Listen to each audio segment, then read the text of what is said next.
আমি মধ্যবিত্ত, সবসময় চেষ্টা করি নিজের স্বার্থের মধ্যে সব পূরণ করার। আর তাই তো সবসময় ঘর গুছাতে বা ঘর সাজাতে একটু লো বাজেটে কী করা যায় সেটাই চিন্তা করি। আর সেই সকল আইডিয়াগুলি আপনাদের সাথে শেয়ার করি। আজকে বলতে পারেন একটু সুস্থ হয়ে বিকেলে সুন্দর করে ঘরবাড়ি গুছিয়ে তারপর রান্না বসিয়ে দিলাম।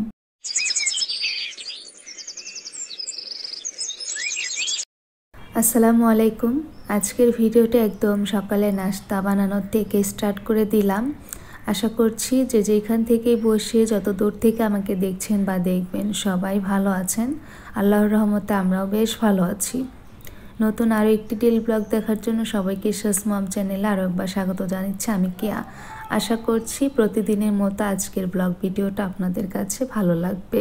গতকালকে রাতে সবজি রান্না করেছিলাম আর তার সাথে রাতেই রুটি করতে চেয়েছিলাম, তো সেটা আর হয়নি, সময় হয়নি। তো এখন সকালে উঠে আগে রুটি করে নিচ্ছি, সবজি দিয়ে রুটি খাবো। তো বলতে পারেন এটা আমার খুব পছন্দের একটা নাস্তা।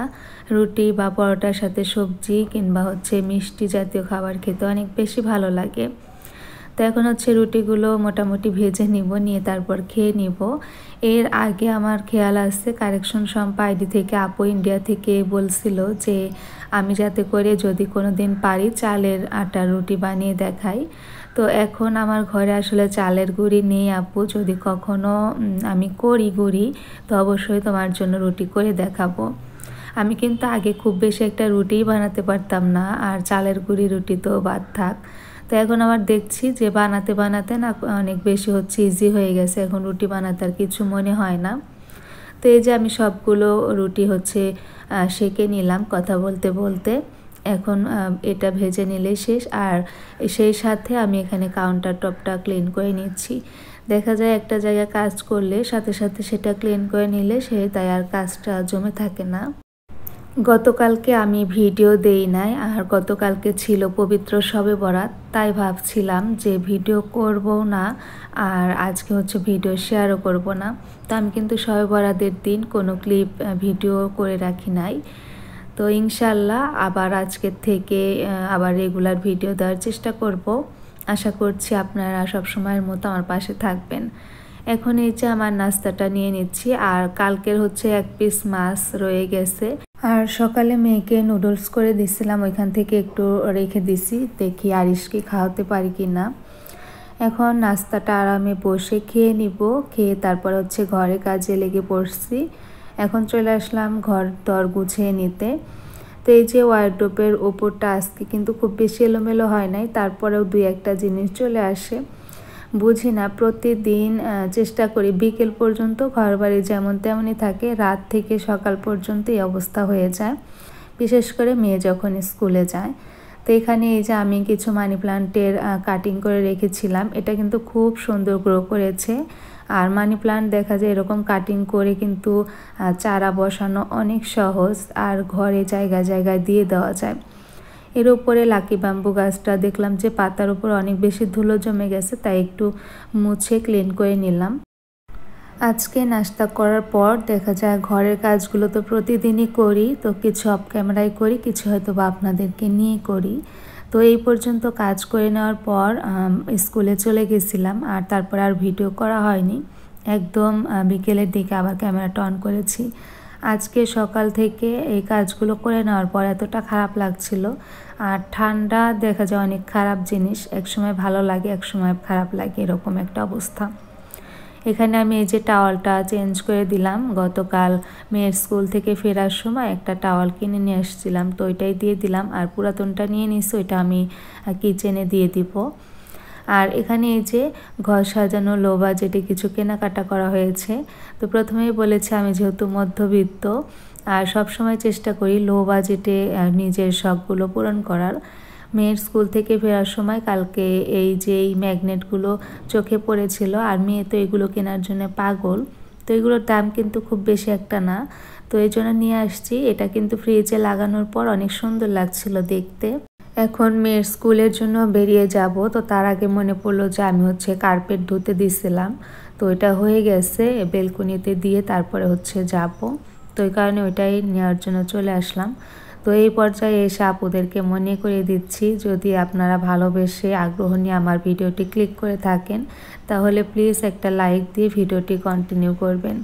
আপনার এই একটা লাইক কিন্তু আমার ভিডিওটি আরও অসংখ্য মানুষের কাছে পৌঁছে দিতে সাহায্য করবে। আর যারা নতুন আমার ভিডিওটি দেখছেন, নতুন আমার চ্যানেলের সাথে যুক্ত হয়েছেন, তারা চাইলে কিন্তু আমার চ্যানেলটি সাবস্ক্রাইব করে সবসময়ের মতো আমার পাশে থেকে যেতে পারেন। আর যারা অলরেডি এই কাজগুলো করে এই পর্যন্ত আমার পাশে আছেন, তাদেরকে জানাচ্ছি অন্তরের অন্তঃস্থল থেকে অনেক অনেক ভালোবাসা। আজকে আমি ঘুম থেকে উঠে ভয়েস দিতে বসে গেছি, এই কারণে দেখা যায় একটু আটকে আটকে যাচ্ছে। আর আজকে ভিডিওটা এডিট করেছি আমি একদমই একটা নতুন অ্যাপ দিয়ে, আপনারা হয়তো বা লোগোটা দেখেই বুঝতে পারবেন। তো ওই কারণে একটু নিজের কাছে আনইজি লাগছিল। তো আজকের ভিডিওটা আপনারা কষ্ট করে দেখে নেবেন, কারণ আমার কাছেই খুব বেশি একটা আনইজি লাগছিল। তো আপনাদের কাছেও দেখতে কিন্তু একটু নতুন নতুন লাগবে। তারপরেও জানাবেন সব কিছু ঠিক আছে কি না, কারণ আপনারা যখন একটা কমেন্ট করেন তখন ওখান থেকে আমি অনেক কিছু শিখতে পারি বা আমি অনেক নিজের ভুলগুলো শুধরে নিতে পারি। তো এখন চলে আসছি আমার এই যে টেবিলটা নতুন করে সাজিয়ে নিব। আর ঘরে থাকা জিনিসগুলো দিয়েই চেষ্টা করি যে এক একটা জায়গার লুকটা চেঞ্জ করার, এতে করে নিজের চোখে কিন্তু একটু শান্তি লাগে, মনে হয় জায়গাটা একটু নতুন নতুন লাগে নিজের কাছে। টেবিলের রান্নাটা তুলে টেবিলটা ক্লিন করে নতুন বিছিয়ে দিলাম আর একটা ধোয়া রান্নার। আর এখন এই যে লম্বা ট্রেটা দিলাম, এটা অনেক দিন আগে কিন্তু আমার টেবিলে ছিল বেশ কিছুদিন, এখন আবার ওইটা দিয়ে সাজিয়ে নিলাম নতুন করে। এখন এখানে এর উপরে শুধু আমি যা ছিল তাই রেখেছি আর একটা লবণদানি দিয়েছি। তো দেখলাম যে করে ভালো লাগছে। আমি প্রথমে ক্যান্ডেল হোল্ডার দিতে নিয়েছিলাম, তো দেখলাম ওইটা দিয়ে ভালো লাগছে। এখন চলে আসলাম ফ্রিজ থেকে যা রান্না করব সেগুলো বের করে নিতে, কারণ আজকে যেহেতু সকালবেলা শুধু নাস্তা বানিয়েছি, রান্না করি নাই। এখন রান্নাটা করে নিব।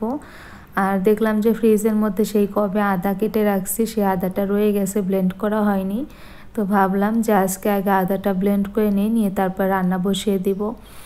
এখন রান্না করব ছোট মাছ বের করেছি, তো এটার জন্য কাটাকুটা করতে হবে, তারপরে রান্না চাপিয়ে দিব আর কি। গত ভিডিওতে আপনারা দেখেছেন আমি কিচেনটা খুব সুন্দর করে সাজিয়ে নিয়েছি। আর আজকে ওই কারণে কিচেনে ঢুকে কাজ করতে অনেক বেশি ভালো লাগছিল। আর যে জায়গাগুলো নতুন পরিবর্তন করেছি মনে হয় সেই জায়গায় চোখ চলে যাচ্ছিল। আমার তো এরকম বেশি হয়, যেখানে একটু পরিবর্তন নিয়ে আসি সেইখানে বারবার চোখ চলে যায় আর নিজের কাছে দেখতে অনেক বেশি ভালো লাগে। আপুরা জানাবেন তো আপনাদের সাথে এমনটা হয় কি না। তো এখন এই যে আদা ব্লেন্ড করার জন্য ব্লেন্ডারটা নিয়ে আসলাম। আর এখানে মেয়ের জন্য সসেসটা বের করে নিয়েছি, ভাবছি যে রান্নার শেষে ভেজে রাখবো। আর ভেজে রাখলে দেখা যায় ও নুডলস তারপর পাস্তা এগুলোর সাথে দিতে বলে, তো ভেজে রেখে দিব যাতে করে ওর নাস্তা আইটেমগুলোর সাথে আমি একটু করে দিয়ে দিতে পারি। এর আগে একটা কমেন্ট আসছিল মালয়েশিয়া থেকে, তো আপুর আইডির নামটা প্রিন্স কাউসার। আপু লিখেছিল যে আমি যদি কমেন্টটা পড়ি তাহলে আপু বুঝতে পারবে যে আপুর কমেন্টটা আমি দেখেছি। আসলে আপু সবসময় কিন্তু সব কমেন্টে আমি দেখি বা রিপ্লাই দেওয়ার চেষ্টা করি, হয়তো বা অনেক সময়ের কারণে হয়ে ওঠে না, তবে কমেন্ট আসার সাথে পরে যদি চোখে পড়ে সাথে সাথে পড়ে ফেলি। তো আশা করছি আপু তুমি বুঝতে পেরেছো। আর তোমার কমেন্টের অ্যান্সার কিন্তু দিয়ে দিলাম, যেহেতু ওইভাবে আমি তোমার কমেন্টটা পড়ি নাই পুরাটা, তবে আমি কিন্তু দেখেছি। আর তুমি জানাবা তোমার নাম কি আসলে, এটা তো একটা ভাইয়ার নামে আইডিটা খোলা দেখলাম। তো তোমার নামটা জানতে পারলে আমার খুব ভালো লাগবে আপু, তোমাকে অনেক অনেক ধন্যবাদ। আমি কিন্তু এর মধ্যে আলু কেটে তারপর ছোট মাছটা মাখিয়ে চাখিয়ে বসে দিয়েছি চুলায়। আর এখন দেখলাম কি ঘরের মধ্যে হাঁটতে নিয়ে শুধু পায়ের নিচে কেমন যেন একটু খুচখুচ লাগছে, তো ওই কারণে পুরো বাসাটা আবার একটু ঝাড়ু করে নিলাম। আর দেখা যায় এতদিন তো শীতের মধ্যে জুতা পরে থাকছি সবসময়, ওই কারণে খুব বেশি একটা বুঝি নাই।